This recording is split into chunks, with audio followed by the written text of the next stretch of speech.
হচ্ছে যে দেখুন, মেয়র পরিবর্তন করলে নতুন বোতল আসবে, পুরনো মদ রেখে দিলে তো চলবে না, নেশা একই হবে তাতে, এরা যা করছে। আর আপনি যেটা বললেন শোভন বাবু হতে পারে কিনা, তাহলে শুধু মেয়র নয়, ডেপুটিটাও চেঞ্জ করতে হবে, ওটা জোড়াই চলে। মেয়র হলে ওখানে ডেপুটি মেয়রও পাল্টাতে হবে। মানে সেটা হলে একটু ভালো হতো না, ভালো কি হতো আমি বলতে পারবো না, হাজিরা বেশি হতো কিনা হাউসে সেটাও বলতে পারবো না আমি।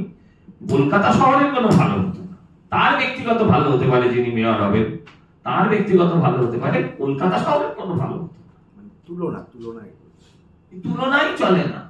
ভাড়েমা ভবানী পুরসভা, এই দেখুন এখন শোভন বাবুকে নেওয়া, সেটা কি উদ্দেশ্যে, কি কারণে, সেটা এর আগে একদিন দেখলাম একটা কোনো আপনাদেরই প্রশ্নের উত্তরে বললেন আমায় এখন যেতে হবে যেতে হবে। এখন যেতে হবেটা কিসের উদ্দেশ্যে বললেন মেয়র, এই প্রশ্নটাতে।